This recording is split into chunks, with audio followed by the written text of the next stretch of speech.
For today's video, i-vlog ko about sa pag-alis ko dito sa may Tumawini, Isabela hanggang pa Saudi Arabia. Sa gabing ito, papunta na po ako ng Manila, January 31, 2020. Nag-advance na ako umalis kasi ang February 1 meron pong final briefing sa may agency. Kaya umalis na ako ng maaga sa may Isabela kasi 12 hours ang travel time papuntang Manila. Tapos sa time na ito, nagpahatid ako kay Jinky, kay Zion, kay Imelda, kay Abu Uming, sakay ng tricycle. Bali itong way na ito na dinadaanan namin. Bali ito yung highway na Tumawini, Isabela. Maganda na siya. Galing, pero sa Malamag West papunta, from Lana hanggang Malamag West ay walang ganun. Tapos dito ako sa may Franks, malapit sa may HGB, nag-antay ng bus. Tapos kasama, niyakap ko si Zion, tapos si Jinky, ganun din. Siyempre, tapos dyan, kinakausap ko siya, sabi ko, see you after 2 years. Pero mangyak-ngiyak ako dyan, pero pinipigilan ko lang. Tapos, nag-aantay na lang ako ng bus na parating. Ang choice ko na bus na sasakyan ko ay Florida. Malungkot si Jinky. Ayan, nakasakay na ako sa may bus na Florida. Dito, naiiyak ako pero kailangan kong magpakatatag kasi laban. Pinanganak tayong mandirigma. Dito, napapaiyak ako kasi malayo pa akong makakauwi, mga 2 years pa. Pero hindi ko na-expect 1 year pala pwede nang uuwi ng Pilipinas for vacation. Tapos sa na ito, nag-travel na ako ng 12 hours, nakarating na ako dito sa Sampaloc.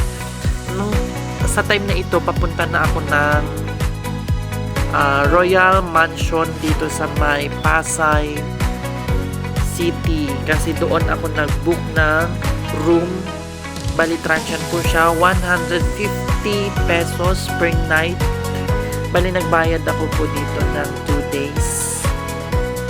Bali, 500.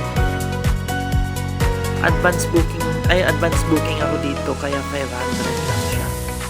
Bago ako pumunta, nakapagbayad na po ako sa may hotel na tutuluyan ko. Dito na po yung Maynila.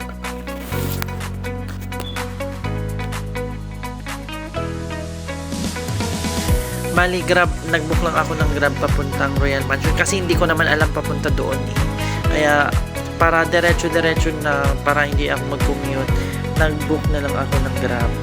Dito, nakarating na ako sa may Balagtas Royal Mansion. Bali, ang room ko ay nasa 22 floor. 22nd floor. Mataas na siya.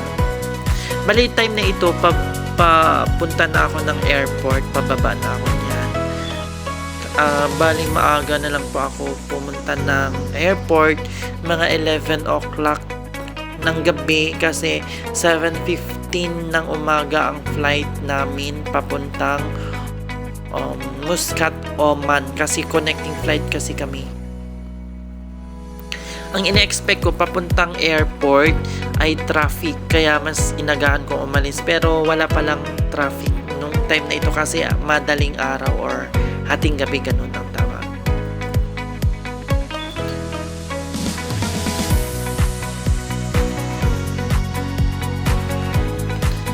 Tapos dito, tinitingnan ko, 2 years ko pa ito makikita ulit.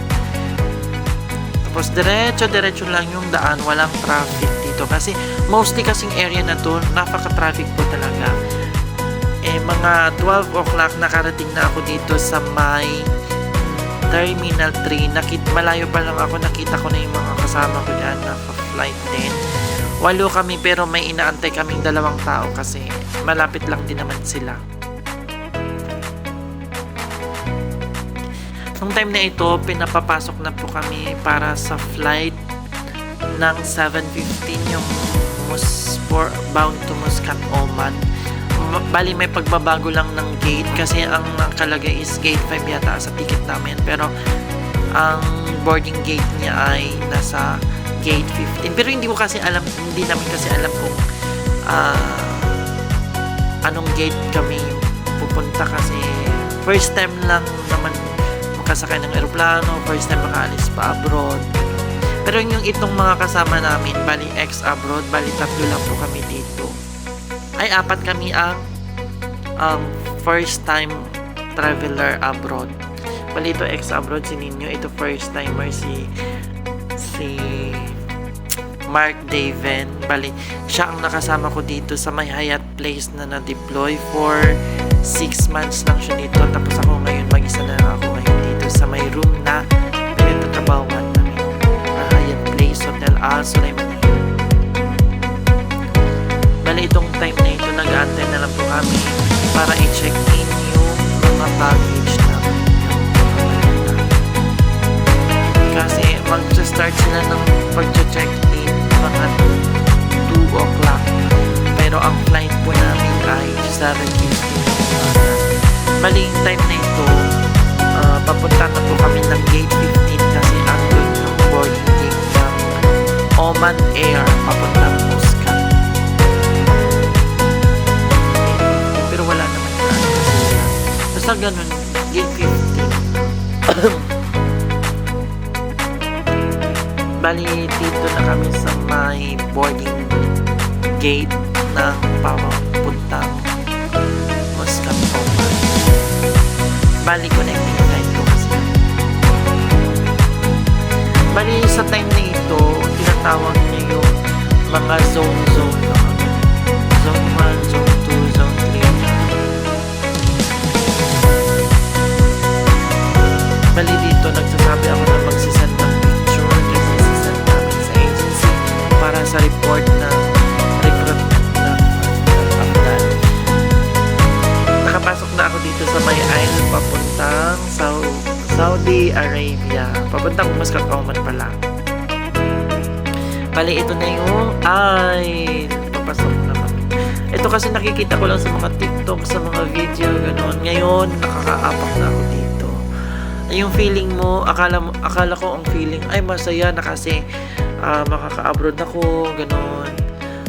Yan pala, pag nakasakay ka ng eroplano, dito mo maramdaman ang lungkot. Tapos iniisip ko yung si Zion, yung bahay namin. Kasi gano'n, nagpapatayo kasi ako ng bahay doon sa may Tumawini, sa Belao. Pero natitira na namin. Ganun. Ay, nalulungkot ako. Pero ang wish ko naman mag-abroad ako. Ay, ang gusto ko pala na mag-abroad ako para mapakayos yung bahay at saka mababayaran ko yung mga utang ko. Tapos yung ini-expect ko dito sa aeroplano na ito, akala ko yung maluwag yung upuan, malambot, gano'n. Yun pala, sobra pa ito sa may bus, siksikan pa pala ito. Parang yung kapag mataba ka na, hindi ka na magkasya dyan. Eh, ako nung time na ito, mataba ako sa time na ito. Parang hindi ako makahinga kasi parang nalulunod ako dito. Kasi sobrang sikip. Bali dito yung CR. Ayan, nakaupo na ako. Dito ako sa may window side. Tapos, nagbi-video na lang ako habang nalulungkot, naiiyak. Tapos dito na talaga ako umiiyak, napatulo na talaga yung luha ko kasi pinipigilan ko talaga yung umiiyak. Hindi ko lang alam bakit ako umiiyak nung time na ito kasi gusto ko naman mag-abroad tapos ngayon paiyak-iyak kasi paalis na ang drama, no? Tapos ang ito, na kami aywan ko pa, take off ba yan? Planong ganun. Paalis na po kami. Dito nakikita ko yung mga view. Pero nalulungkot ako kasi ganun nga malalayo ka sa mahal mo sa buhay. Siyempre, ang kakaiba lang kasi pag ang trabaho mo sa may malayo, for example sa Saudi Arabia dito. Ang iniisip ko kasi libre naman lahat. Bahay, kuryente, tubig, sasakyan, tapos naka-aircon. Parang ganun ang iniisip ko. Tapos ang mabuong makukuha mo ang sahod mo ay buong makukuha mo. Samantalang sa Pilipinas kasi lahat ng expenses ibabawas sa sahod mo. Hindi libre ang mga gasolina, kasi nagmumotor ako. Gasolina, breakfast, lunch, coffee break. Siyempre pag uwi mo, kailangan pang bumili ng ulam, bigas, siyempre gasol pa, tapos mga condiments sa mga lulutuin mo. Siyempre masyadong magastos siya medyo malaki niya yung sahod, pero hindi po siya enough para makakaipon or makakapag continue magpagawa ng bahay para sa continuation ng pagpagawa ng bahay. Kaya bawi-bawi na lang din yung inisip ko. Kaya nga ng iba, ako pa kaya, ganun sabi ko sa sarili ko. Parang binabawi ko lang, ganun. Parang feeling vlogger lang talaga eh. Pero hindi ko alam mag-vlog, nagbo-voice over lang ako. para yung may mga manonood naman, hindi naman maboboring, di ba? Kasi hindi naman ako sikat na vlogger, hindi naman ako vloggeran lang ako, gano'n. Bahala na dyan, basta may voice over, di ba? Para hindi kayo boring manood. Di ba? Ito yung yung view sa may taas, sobrang parang ano ba itong view na ito, no? So parang dikit-dikit na talaga yung bahay, pero ang ganda tingnan.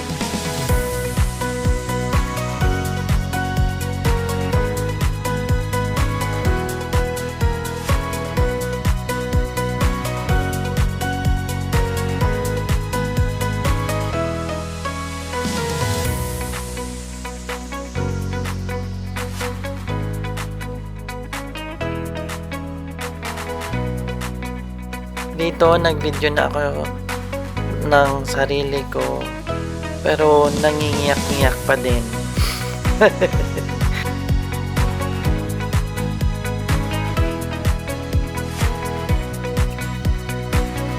Medyo mataas na ang sikat ng araw. Itong view na ito, parang Palawan na po ito. Ang ganda pala ng Palawan pag nasa taas. Kasi Pasay siya Palawan. Kaya ang pagkakaalam ko, Palawan itong lugar na ito na binibidyohan ko.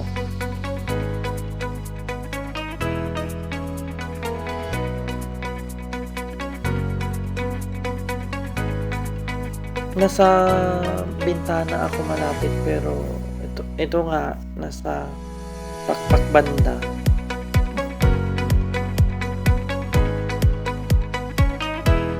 Madami din yung mga bahay sa may Palawan.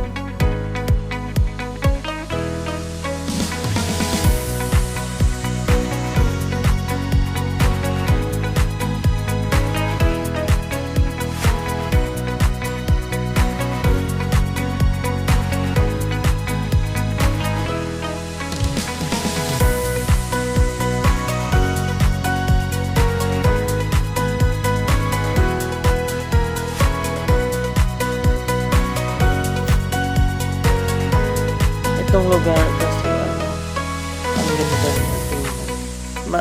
Konti lang dito yung ulap sa may Palawan kasi maaga pa ito, siguro around 7 or 8 kung gano'n. Kasi 7:15 kami umalis sa Manila.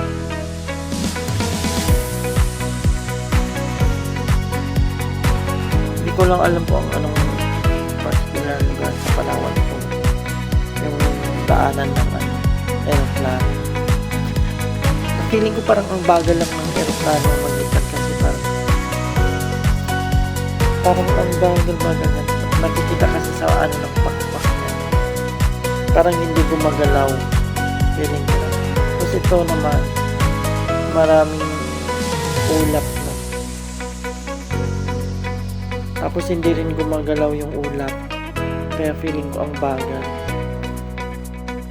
Ang time travel pala kasi nito from 7:15 ng umaga sa Manila. Tapos makarating kami ng mga 12:15 ng hapon sa may Muscat, Oman. Bali ang time zone nito nag-iba na kasi magpa-plus 5 hours ka na.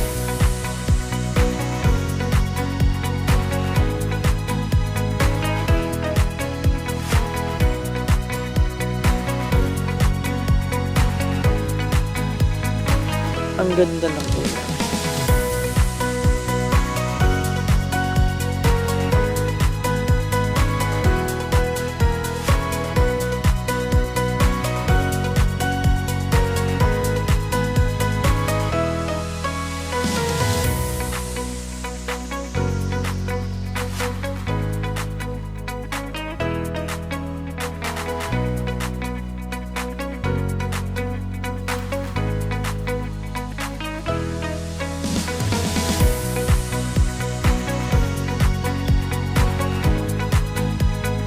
Time na ito, meron nagbibigay na ng pagkain sa unahan.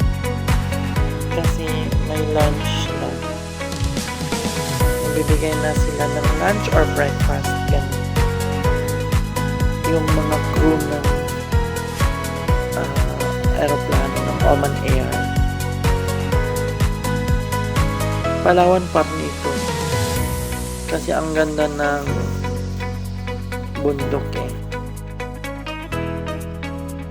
Or Vietnam, ganun. Vietnam pa yun. Malapit. Sa Pilipinas, diba? 8 hours pa yung travel time namin.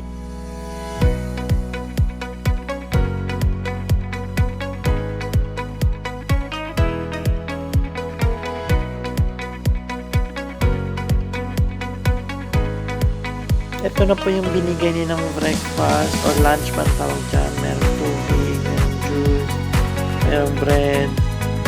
Yan, tinignan ko yung ng aeroplano, dadaanan. Ayan po yung nadadaanan. Bali, ang sa lipat pa, Vietnam pala, Cambodia pala pala. Yun.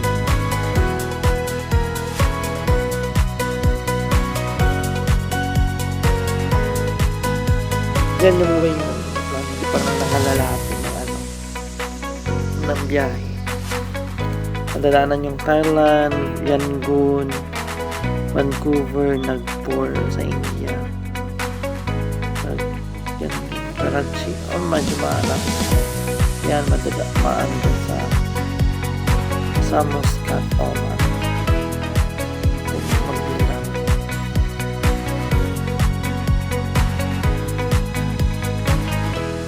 Dito sa malapit lang.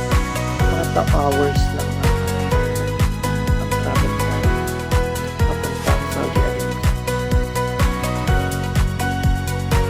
Itong time na ito, nakatulog kasi ako.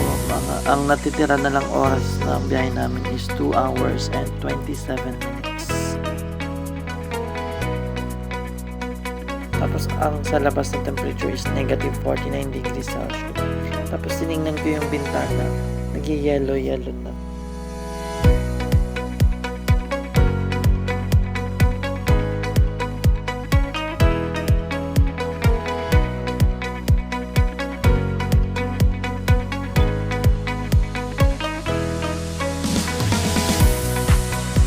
Kinain ko yung tinapay na binigay kasi akala ko kasi pwede i-take out.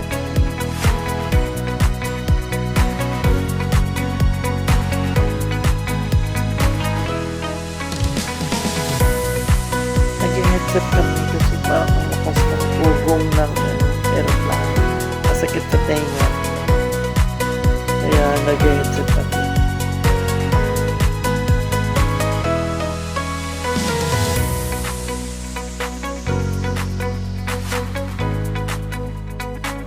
Alam nyo ba kung ano ang tinitingnan ko dito? Yung nangungulekta ng basura ng pagkain. Tapos ayan, humingi pa ako ulit ng juice dito sa lalaki. Ayun lang po. Nagpa-refill ng juice na nilaawa ko. Kasi hindi ako kumain bago umalis ng accommodation. Kaya malapit na lang po kami.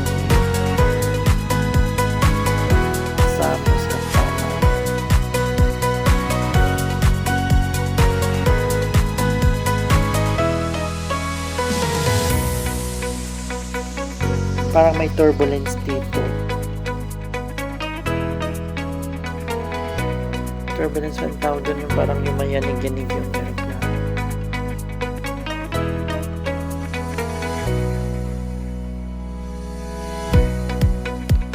Tapos dito na kami nakarating sa may Oman. Sa may Muscat Oman Airport. Ang ganda dito ng airport nila kasi yung tatayo ka na lang tapos dun sa may pupunta. Naglanding na yung aeroplano ng Oman. Maliit lang ito, para siyang bus. Siksikan dito. Kapag mataba ka, hindi ka nagkasya. Ganyan pa lang yung pakpak ng aeroplano pag maglalanding, nagbubukas siya.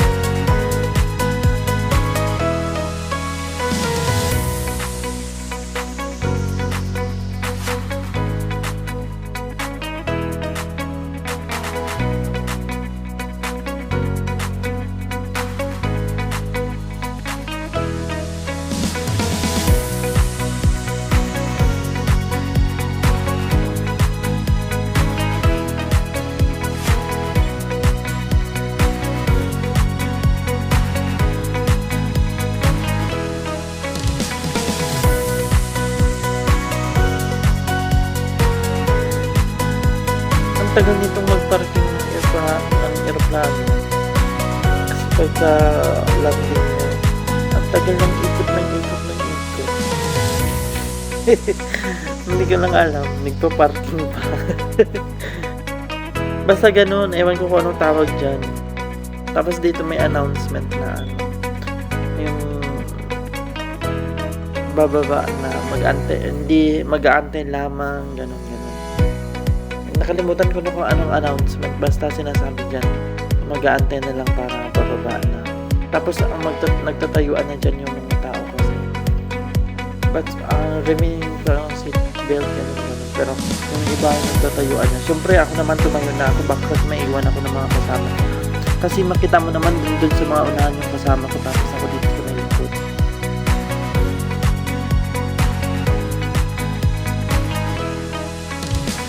Ayan, palabas na kami ng aeroplano.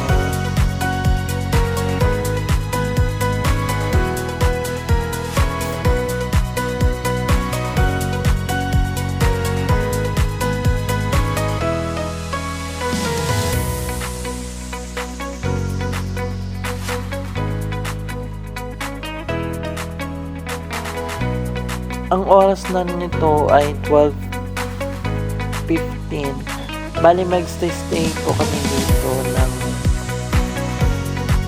ang sakay ng eroplano naman ulit ng Oman hanggang papuntang Riyadh sa King Khalid ay 2:15 ng hapon ang sakay.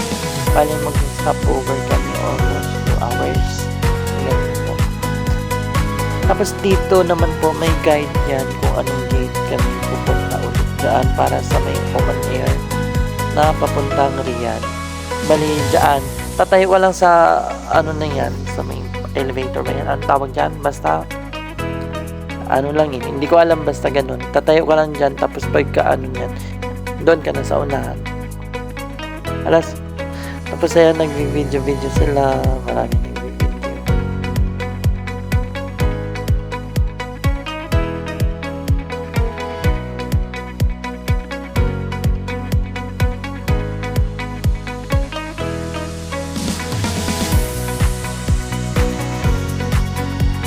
Dito wala kami talagang internet, hindi kami makapag-update sa Pilipinas kung saan na ba kami, ganon. Kaya naghanap kami ng pwedeng napag-connectan ng wifi. Tapos ayan, nag-video si Alvin. Sininyo na nga. Si Kuya nag-video din. Ang ganda dito ng ano nila, ng airport sa may Oman.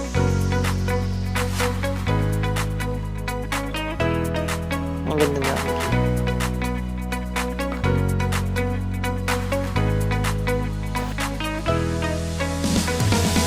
Itong time na ito, nakahanap na kami ng wifi, kaya mag-picture kami para isa-send sa agency. Tapos itong time na ito, pa-boarding na kami na naman ulit papuntang Riyadh. Bali yan po yung boarding gate nila. paikot-ikot kasi parang gusto namin ma-bypass na lang. Pero kailangan umikot-ikot. May guide sila, paikot-ikot, ikot-ikot. Pero wala namang tao. Wala yun ang ikutan. Pasaway talaga pag Pilipino ito.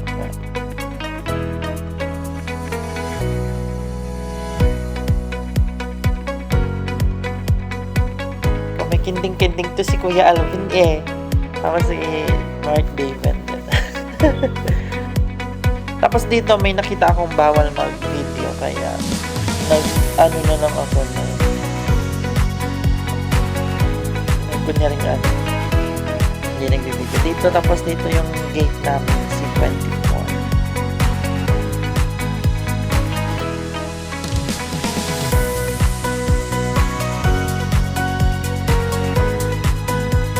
Marami na ibang lahi.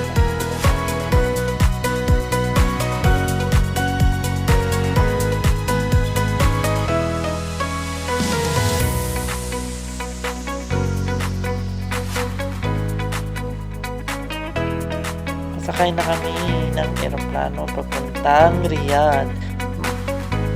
Malapit na sa katotohanan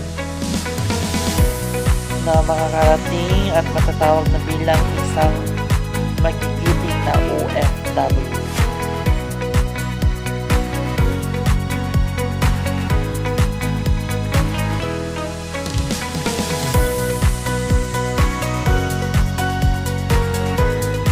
Dito parang takot ako mag-video kasi maraming babae bawal kasi sila mag-video itong group na ibang video. Buti na lang dito Pinoy din yung yung nag-guide dito, parang may nagbabantay na Pinoy rin yung yung ang mag-a-assist dito. Nag-video na lang din ako kasi nagbi-video din yung babaeng yan, yung mag-aabaya. Tapos ito ang eroplano, makikita nyo. Ang liit lang ng eroplano.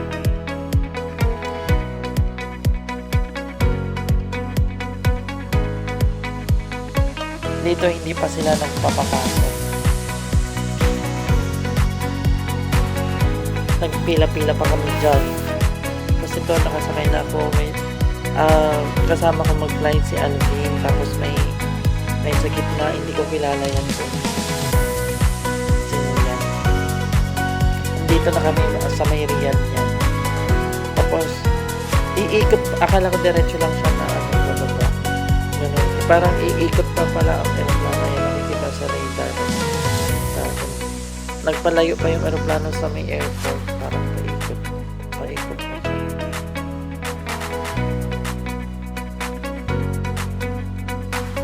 Dito yung mga tao, mga tulog na tulog. Mga oras na ito, mga 4:15 na 2 hours yung flight. Tapos makikita na wala ng mga dahon. Desert.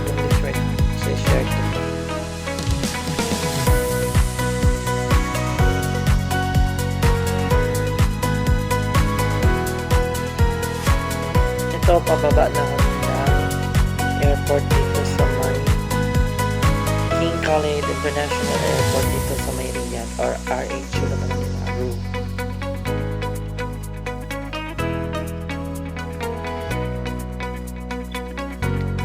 Dito, nanununtok na yung mga amoy nito.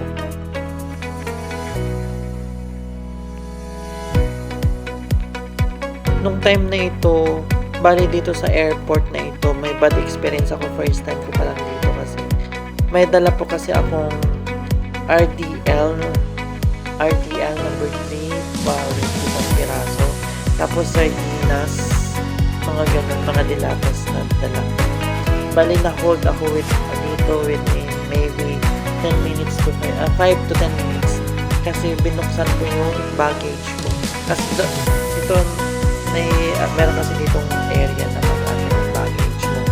Siguro mag-aantay kayo hanggang lalabas yung mga maleta mo. And then after that, lalabas naman na-hold yung baggage ko. Kaya na-hold ako within 5 to 10 minutes. Ayan, pababa na. Makikita na dito yung magandang view, yung sa mga TikTok, sa mga picture. Dito yung parang may fountain. Hindi na kami dito mag-picture kasi nagmamadali kasi yung ginawa namin kasama si Nino kaya hindi na makapag-picture. Pero ang tagal-tagal namin mag-antay ng agency doon sa may upuan. Yung agency pala namin dito ay Apdan kasi ang sabi susunduin. Thank you for watching. See you on my next video.